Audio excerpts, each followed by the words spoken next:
Se unë Zahir Gubetinin e kam pasur shok të ngushtë, por edhe sot e kam. Zahiri e ka ditur gjendjen time që kam pasur para borxh. Familjarët e Mehmetit përfshirë dhe gruan e tij bëjnë padi kundër Mehmetit dhe 2 blerësve me pretendimin se prona ishte shitur pa dijenin e tyre. Ata kërkojnë nga gjykata ma sigurie për pronën të cilën gjykata aprovon. Në procesin gjyqësor përmenden edhe disa rrethana që deri me tani nuk janë hetuar me detaje. Në gjykim, Mehmeti përmend se lokalin e ka shitur pasi ka qenë i kërcënuar me jetë nga borxhlinjët. Në proces verbal në seancës për caktimin e masës së sigurisë, i përpiluar me datë 21 dhjetor 2017, e po ashtu edhe në akt vendimin e gjykatës së datës 9 tetor 2018, Mehmet Berisha deklaron: Se unë Zahir Gubetinin e kam pasur shok të ngushtë, por edhe sot e kam. Zahiri e ka ditur gjendjen time që kam pasur para borxh, dhe vëllezërit e mi, po as gruaja ime nuk e kanë ditur që unë kam para borxh, dhe kam qenë i kërcënuar me jetë nga personit të cilët i kam pasur borxh. Për shkak se unë kam pasur borxh dhe kam qenë i kërcënuar nga borxhlit që t'ua kthej borxhin, unë kam biseduar me Zahir Gubetinin dhe ky ma ka gjetur një blerës që ka qenë shoqëri Kabashi, dhe këta dy së bashku kanë biseduar me mua dhe në bisedë sipër ne kemi bërë pazar. Në një proces gjyqësor të një kontesti, pronësor Mehmet Berisha kishte deklaruar se ishte i kërcënuar me jetë nga borxhlinjët. Deklarata e tij, edhe pse shënuar në një proces verbal gjyqësor, nuk u trajtua tutje. Mehmeti në një telefonat të shpejt ka thënë se ai gjithçka ka deklaruar në gjykatë. Përshëndetje nderuar. Përshëndetje. Jam Behar Mustafa, gazetari kallxo.com. Apo flas me Mehmet Berishën? Po. I nderuar. Na e kena marrë një ankesë prej një 2 qytetarëve, të cilët po pretendojnë se e kanë një padi me juve në gjykatë për shkak të objektit. Bëhet fjalë për Zahirin e Gjut na vesh në moment. Urna. Unë keq kom shëru në gjykatë. Nuk më pol kokës. Po veç dashta mi disa pretendime me u taku me juve akshi. S'kem se më taku ka lënë mirë këtu. Gjykatë.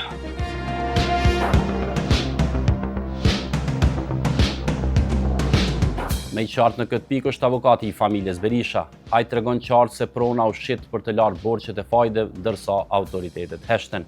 Në proces verbal në gjykatës nuk shkruhet që rasti është dërguar në prokurori, ndërsa gjyqtari Ilber Shurdhiqi nuk është përgjigjur në interesimin e emisionit ton për të sqaruar situatën.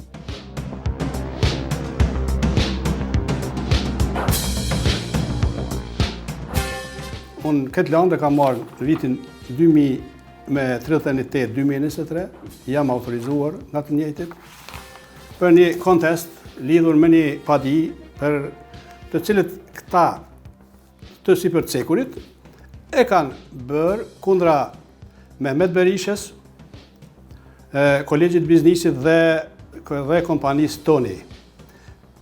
Për një kontratë mbi shitblerjen e një tokë prej 1000 metra me katror. Paditësit është gruaja Mehmet Berishën e ka paditur gruaja Hava, nehati vllau dhe premtimi Tashnipi si trashëgimtar i vllaut Ismetit. Çka pretendojnë këta? Ta pretendojnë se kontrata të cilën Mehmeti ja ka shitur të lartcekurve është pronë e përbashkët dhe të njëjtëve nuk ju ka treguar se po e shet këtë pronë. Ashtu që në momentin kur ka ardhur të ndamja e pasunisë, i njëjti ju ka treguar se këtë pronë ka shit dhe është pronë e tash palëve të padituna. Çka ka ndodhur tutje? Është zhvilluar një proces gjyqësor dhe është vendosur një masë sigurie deri në zgjedhjen e çështjes kryesore. Është mbetet tash që të fillon shqyrtimi gjyqësor dhe zgjedhet çështja kryesore se kush ka drejt. Përveç shitjes që kishte ndodhur, edhe që Mehmeti nuk e kishte kontestuar në gjykatë se ja u ka shit, po e kishte përmend që po e ka shit për shkak të gjendjes së tij të ranë të borxheve që ka pasur dhe të kërcënimeve që ka pasur. A jeni njoftu ju, a ju kanë thonë këta ndonjëherë që ka pas kërcënime, ka pas borxhe, ose mënyrën a e kanë ditë këta pse ai po e shet, për shkak se kishin qenë edhe miq mes veti, e kishin ditë, kishin pi kafe bashk, thotë që njëri e ka ofruar tek tjetri.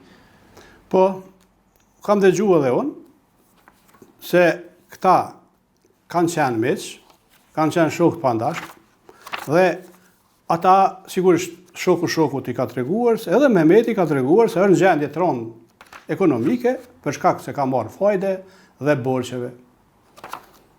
Se si ka rrjedh deri te ardha e pazarit dhe transaksione, unë nuk jam i njoftuar, po shihet se këtu Mehmeti edhe sipas fjalëve tina më pastaj, se pasi të lojnë, nëse arrin me bo që ato parë, ja kthejnë prapë.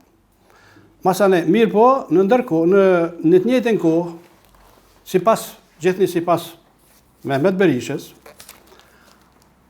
e ka pas si kusht që të lidh një kontratë mbi Qiran në mënyrë që t'ju thot vllaznive se ka marrë kredi edhe është t'ju la ratat e kredis, ndërsa e ka pague Qiran për lokal afarist, ku në kontrata askund nuk shihet se është shit lokal afarist, po vetëm toka prej 1.000 euro, 1.000 metra katror, ndërsa pjesa për 1.700 e diçka metra katror e lokalit afarist, unë nuk i kam shkresat e Londës një kontratë.